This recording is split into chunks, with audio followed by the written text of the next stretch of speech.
Live from WRAL News Headquarters in Raleigh, your number one source for local news. WRAL News, coverage you can count on. Breaking news in Durham, a crash on I-85 leading to some big delays coming in from Butner. I'll show you an alternate route.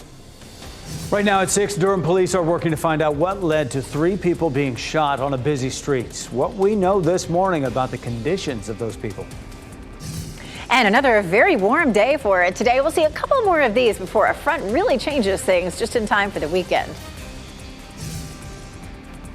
And should active shooter training become mandatory here on UNC's campus? It's a question that one Board of Trustees member is presenting to university leaders. I'll explain what's happening today in the meeting where we can hear more of this conversation come up. Changes are coming here and across the country after Election Day. We are breaking down the results, including a new mayor in the Bull City. Leonardo Williams promising a new culture within the city council and community once he takes office. We are coming up on a new day here. We've got just a blush of a sunrise happening. Thanks for joining us. I'm Renee Chu. And I'm Jeff Hogan. Yeah, thanks for making us part of your Wednesday here as we get started together. Traffic and weather. Elizabeth Gardner over there with that touch of that sunrise coming our way, and another nice warm one today, Elizabeth. Yeah, temperatures yesterday were in the low 80s. We're going to keep it in the upper 70s for today. It's nice out there this morning. This is a live look, of course, at downtown Raleigh at the Legislative Building, where it is 51 degrees right now. So feeling pleasant. A light jacket probably will feel comfortable today. Our skies are clear. So the top of the tower lit in blue to signify the clear conditions. 43 in Roxborough right now. That's usually our cool spot in the morning. 49 in Goldsboro, 48 Southern Pines, 52 Fayetteville, 50 Rocky Mount, 51 in Southern Pines. So upper 40s to low 50s stepping out the door. Very similar temperatures to yesterday. There are a couple of spots that are a little bit warmer in Fayetteville and Clinton, about 6 or 7 degrees warmer. Pleasant day today. We climb up to 73 at lunchtime. We'll see a high of 78. I'll explain why today will be slightly cooler. Coming up, we'll also walk you through the front that'll bring us much cooler temperatures for the weekend. Brian? Elizabeth, all new at 6:01. We're following breaking news in Durham, and we are getting our first look at this crash on 85 southbound right there at the Club Boulevard interchange. Kind of hard to see exactly what's happening there, but it looks like traffic is getting by only in that left lane on 85 southbound. So coming in from Glen School Road and Red Mill Road, you're going to see those heavy backups there approaching Club Boulevard. It looks like if you can pick up 85 southbound from Club Boulevard, you'll be on the other side of all this. Also look out for some activity over there on the right shoulder of the northbound side of 85. That southbound trip right now from Butner to Durham, you're looking at about an 18-minute delay. And as we zoom into that area with our sensors, you can see that the backups there on 85 southbound begin right around that Red Mill Road interchange there. Consider using Gear Street. Take the Red Mill Road exit to Gear Street and then take Gear Street back to Club Boulevard and rejoin 85 southbound on the other side of that crash. Another update coming up in about 10 minutes. And right now in the WRAL Live Center, we're also following some breaking news out of Fayetteville. A large water main break on Hope Mills Road and Queensdale Road. The Fayetteville Police Department posted these images here. Fire crews found a large amount of water flowing from a water main. We do know that several homes are affected. At least one we know is flooded. Red Cross is assisting those displaced residents. But water crews are on the scene assessing the situation right now. They do say there will be significant traffic delays. They say the alternate route will be Wingate Road. We will stay on top of this and bring you any updates from the Live Center. We are also working to learn more this morning about a shooting that left 3 people hurt in Durham. Police were busy at the scene on East Main Street until after midnight. And Brett Neese is in the WRAL Breaking News Tracker live at the Durham Police Department. Brett, police had that street closed for hours last night while they investigated there. Yeah, Jeff, they reopened it around 2 a.m., but that scene is just feet away from the police department here behind me. About a block away is where that initial intersection is where they blocked it off. Take a look. This is video from the WRAL Breaking News Tracker from overnight, and you can see what this crime scene looked like. And there are a lot of questions that we're asking police this morning, including who are these 3 victims? Are they connected in any way? And how did this shooting happen? What led up to it? And do they have any suspects at this point? This investigation lasted until 2 a.m., at least on scene here in the downtown area. It's yet another shooting in that part of the downtown area that Durham police are going to have to investigate and try to piece together at this point. They collected evidence for hours, and hopefully that leads them to some answers. We're going to continue to press them for some answers to some of our questions, and as soon as we get that update, we'll pass it along. Live in Durham, Brett Neese, WRAL News. Today, some UNC leaders are pushing toward new measures to improve safety on campus. This comes after the shooting in August that left a professor dead. WRAL's Laura Levine joins us live now from Chapel Hill. Laura, this could include active shooter response training for students and faculty. Yeah, Renee, as we know, campus security here at UNC and safety is top of mind for university leaders, students, faculty, and staff who are on campus pretty much every day. Now, I did speak with one Board of Trustees member, and he says that training should not be voluntary, but instead mandatory. Now, when UNC, the campus and local schools were locked down for 3 hours as police had looked for that person accused of shooting and killing a professor here, David Bullock, who has served on the board since 2019, immediately said more should be done. He shared those sentiments the day after the shooting with fellow board members through text messages, stating there should be a policy that requires faculty to go through training on lockdowns. He tells me though the university offers emergency response information and training resources to the campus community, he believes this information should be shared in a more direct way.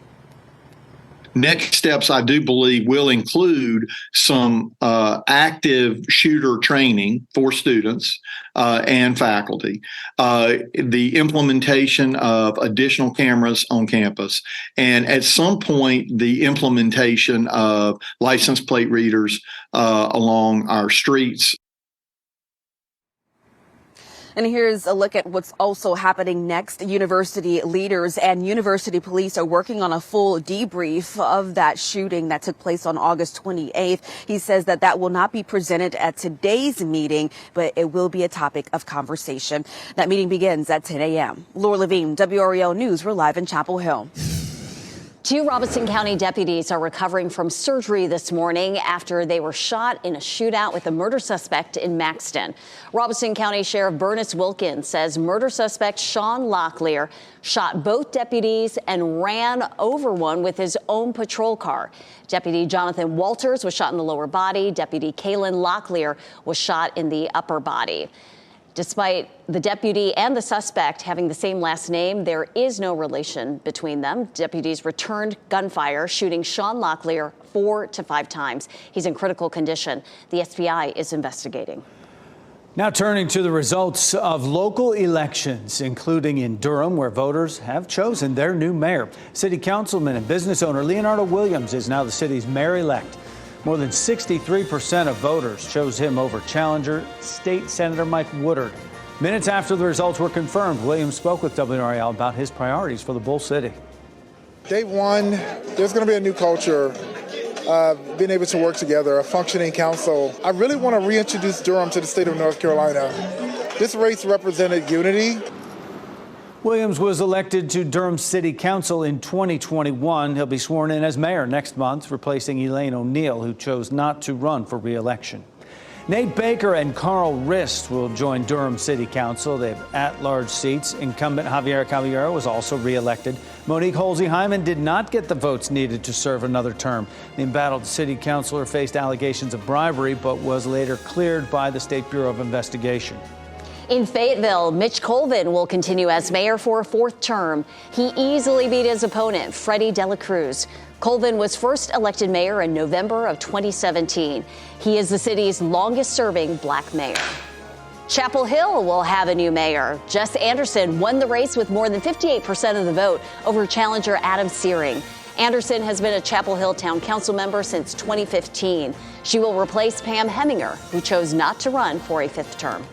Coming up in 10 minutes, we'll take a look at more of the results from local elections. You can find out what happened in your community right now at WRAL.com and the WRAL News app. Abortion access took center stage in elections across the country, especially in Ohio, where voters chose to enshrine abortion rights into the state's constitution. Voters passed the issue one ballot measure, which inserts language in Ohio's state constitution guaranteeing every person in the state the right to one's own reproductive medical treatment. This bars the state from burdening, penalizing, or prohibiting those rights. Ohio also became the 24th state in the nation to legalize recreational marijuana. People 21 or older will be allowed to purchase and possess marijuana. Tonight, 5 top candidates for the GOP nomination for president will take the debate stage for the 3rd time. This one is hosted by NBC News. Chris Christie, Ron DeSantis, Nikki Haley, Vivek Ramaswamy, and Tim Scott will participate in tonight's debate in Miami. Former President Donald Trump will once again be absent from the stage.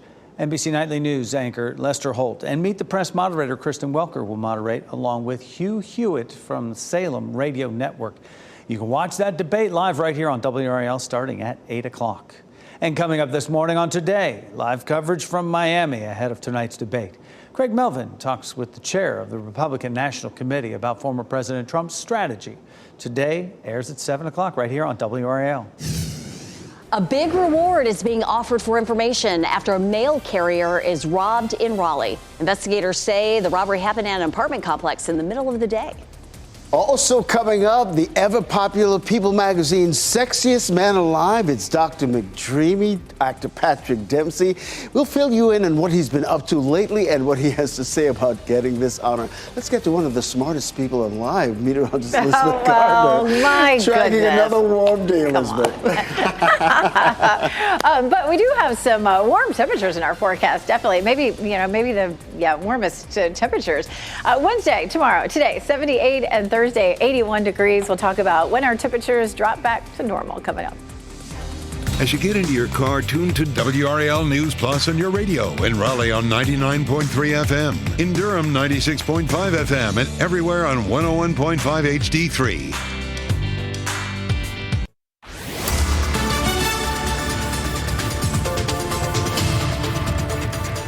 6:13, pretty little sunrise happening out across our area this morning, and our temperatures are feeling good. We're looking at our temperatures, of course, across the area showing up at about 51 degrees. It's going to be a nice one as we get through the afternoon. We're going to see temperatures climbing into the upper 70s. A little bit cooler than what we saw yesterday. Our temperatures won't be in the 80s. We have a front that'll drop down across our area, and that front's going to keep our temperatures just a few degrees cooler than what we saw yesterday. We're looking at, of course, a cold front that comes through tomorrow. That cold front's going to bring us some chilly temperatures for the weekend, especially Saturday and Sunday, but it does look dry. We have the chance of some isolated showers on Friday. It's not looking like it'll be adding up to much in the rain gauges, but we'll talk about how that could affect your plans for Friday coming up. Ryan? Elizabeth, 6:14, still watching this crash in Durham on 85 southbound right there at the Club Boulevard interchange. You can see some police that have blocked the right lane there, and also it looks like some wreckage in the median on 85 southbound. All that traffic coming in from Butner, getting by only in that left lane, and we're now seeing a 20-minute delay overall from Butner down toward Durham. I want to zoom into that area, show you the alternate route you need to consider this morning. This should save you maybe up to 10 minutes leaving 85 southbound at that Red Mill Road exit, then heading down to Gear Street. From there, rejoin 85 southbound from Club Boulevard. If you're able to pick it up from Club, you'll be on the other side of that crash, Jeff. Thanks for that, Brian. A bit of a disturbing story here. Investigators are offering a $150,000 reward for information leading to an arrest after someone robbed a postal worker. This is a photo from where it happened last month at the University Woods Apartments in Raleigh. It's off Tryon Road near Gorman Street. Investigators say the U.S. Postal Service person, someone robbed that person, the mail carrier, around lunchtime on October 26th. We want to get you back to more election results now. There was a seat up for grabs on the Cary Town Council. Sarika Bansal narrowly beat out Rachel Jordan for the seat on Council District D. Bansal only nabbing the seat by 67 votes. There were 4 bonds on the ballot for voters in Wake County. We start in Fuquay-Varina with a Parks and Recreation bond. That was not approved by voters. In Holly Springs, a Parks and Recreation bond was also on the ballot there, and voters approved that one. Over in Wendell, there were 2 bonds for voters to decide on. The first was Wendell Parks and Recs bond, which voters said yes to that. And then folks in Wendell also had their say about a transportation bond, which over 70% of voters approved. Here's the story getting a lot of buzz online and on social media this morning. People magazine names its sexiest man alive. Actor Patrick Dempsey gets that honor this year. WRAL's Ken Smith is here now with why this is such a popular pick. Ken. You know, of course, we all remember Dr. McDreamy from his Grey's Anatomy days, right? Check out the covers, courtesy of the latest issue of People magazine. Dempsey played heartthrob neurosurgeon Dr. Derek Shepard on the hit medical drama from 2005 to 2015. The 57-year-old also starred in a number of popular movies like Bridget Jones's Baby and the rom-com Sweet Home Alabama. Now, in being named the sexiest man alive, Dempsey joked he he was completely shocked and thought it was a joke, saying he always is the bridesmaid. Well, you recall he played a bridesmaid in the movie Maid of Honor. If you're wondering what he's been up to lately, he has a couple of movies coming out. The highly anticipated biopic Ferrari and a movie called Thanksgiving opening on the 17th, but he can't talk about them because of the ongoing writer's strike. And Renee, like Dempsey, he has 3 children and a set of twins, but that's as far as the comparisons go. But everybody says it's about time, though. He is the total package. So he has a lot of irons in the fire, but a lot of people are thinking, why now? I mean, how did he not get Sexiest Man Alive when he was McDreamy? But let me tell you, those eyes, it's his dreamy eyes. They look so kind, and he's still looking really good At for 57. Yeah, the eyes have it. All right, he earned it. Ken, thanks. Don't know how he didn't already win that. Another batch of Starlink satellites are up in orbit this morning. 2, 1, ignition, engines full power, and liftoff of Starlink. Go Falcon, go Starlink. Go SpaceX Falcon 9, carrying 23 satellites, lifted off from Cape Canaveral just after midnight. Satellites provide internet service to parts of the world. Since 2019, SpaceX has launched over 5,000 of those. We were just talking about McDreamy. We have dreamy weather on the way, a gorgeous sunrise and comfortable temperatures. Elizabeth Gardner in the WRAL Severe Weather Center with those beautiful sunrise pictures. Such a pretty time of day. Goldsboro in particular, just the way the camera is angled. We always get that pretty sunrise behind the buildings there looking gorgeous. We take a live look at Fayetteville right in front of our newsroom. Here's Apex and Chapel Hill. That sun's just starting to create a little glow there just above the buildings there in Chapel Hill, courtesy of Top of the Hill Restaurant. We take a look at the big picture. Here's what's happening. It's sort of interesting. We started to watch this developing yesterday. We were looking at 3 days in a row with highs in the 80s, but then we started to notice that the models were showing what we call a backdoor front moving in. Normally, our fronts move from west to east, but every once in a while, one will drop in from the northeast, sort of the opposite direction. We call it a backdoor front. This little backdoor front is going to open the door to some slightly cooler temperatures, so we're going to keep it in the upper 70s for today, but that front's going to lift northward and allow our temperatures to climb back into the 80s for tomorrow. This is the front that's really going to change things for for all of us for the next few days, starting this weekend. We're going to see the cool temperatures on the north side of this front. We'll also have a disturbance that rolls through that brings us some very light rain. That's going to start early Friday and continue into the afternoon and evening. Saturday and Sunday are both trending dry right now. This is 8 a.m. on Saturday with mostly cloudy skies. There's 6 p.m. And then Sunday, we're going to be watching for the potential of a coastal low to develop, but this version of Futurecast keeps it well to our south. Some of the other versions want to bring it a little farther north, so we'll keep our eye on that. But right now, we're looking at a dry forecast for the weekend. We did keep the 20% chance in just because the models have been flip-flopping a little bit about that, but we're feeling pretty confident that it stays dry Saturday and Sunday with just a small chance of rain on Friday. Here's how much rain we could end up seeing on Friday, barely even measuring in the rain gauges. Around a few hundredths of an inch is probably all we'll end up seeing. So it'll feel like just some drizzle. We are in need of some rain for sure. So far this fall, we've had a little over 7.5 inches, which is 1.5 inches behind for the season. And for the year, we've had about 36.5 inches, which is about 3.5 inches behind for the year. And we've started to see our drought worsening across the area just in the last couple of weeks. So we need some rain. There's nothing in this 7-day forecast that's going to help that drought situation. We do see much cooler temperatures over the weekend with highs closer to 60 degrees, overnight lows dropping into the 30s by early next week. Brian, so we have some cooler temperatures just for you, but it looks like after that, we could end up seeing it getting a little warmer again. As we said last week, something for everybody. Absolutely. This time of year. 6:20. We're watching these big delays coming in from Butner back toward Durham on 85 southbound. Live camera there at Club Boulevard showing those heavy delays. You can see where they have the median and also the right lane blocked. So all of that traffic getting funneled into that left lane. And we're now up to a 35-minute delay. So it's going to take you 35 minutes longer than usual coming in from Butner toward Durham. Right now, the best alternate route I can suggest is as you come in on 85 southbound, take the Red Mill Road exit back toward Gear Street. From there, you can rejoin Club Boulevard and pick up 85 southbound on the other side of those heavy delays. I'm watching the sensors in that area, and I'll let you know if a better alternate route shows up. Elsewhere around the triangle, we're in pretty good shape on our major routes. I am watching a disabled vehicle in the downtown part of Rollsville on Young Street near Virginia Water Drive, and we are seeing a little bit of a delay showing up on those sensor readings. Thanks, Brian. City of Raleigh is taking a step back to consider how to handle future parades. The pause the city is putting in place after controversy about how it's handled the Veterans Day and Christmas parades. The North Carolina Zoo is making a special offer to veterans, how you can take advantage of free days there and at our national parks.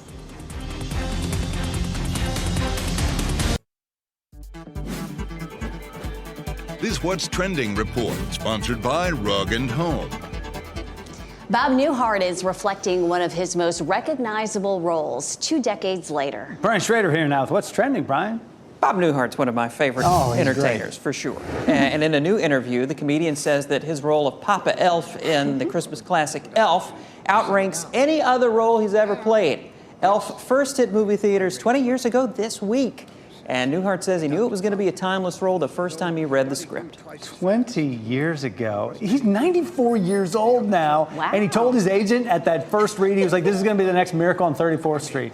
Like, he thought it was that much of a classic. This guy's done stuff from the 60s, 70s, 80s, all the way to present. It's amazing. But Elf is now a holiday classic. It's one of our family favorites, and it's so cute. It's probably his favorite role every time the check comes in. Yeah, right. From the Well, royalty. that too. Yeah, that helps. This is great. It's a good story. Yes. Hootie and the Blowfish. They're going back on tour for the first time in years. The band is hitting the road for a summer tour next year, and guess what? They are coming to Raleigh. They're going to be at Coastal Credit Union Music Park September 13th, and you can get those pre-sale tickets available starting at noon today. They go on sale to the general public Friday. They'll be stopping in Raleigh. They will also be playing in the Queen City, but they haven't been on tour since 2019. And Collective Soul and Edwin McCain will be the pre-show warm-ups for Hootie and the Blowfish. So get your tickets. Brian, thanks. Places across our state are offering free service to military members on Veterans Day. The National Park Service is waiving all entrance fees. You'll still have to pay for services like camping, boat launches, or special tours. Now, if you prefer the zoo over a trip to a national park, the North Carolina Zoo has a deal as well. Now through November 12th, veterans and other military personnel can get into the zoo for free. You can bring a guest for free, too. Voters in Durham have elected a new mayor. Just ahead, what the new mayor-elect has in store for the Bull City. And Friday is the day that we'll have some showers in our forecast. I'll show you how it will affect football Friday and any other plans you may have. And should active shooting training be mandatory here on UNC's campus? One Board of Trustee member is speaking out ahead of a meeting happening today.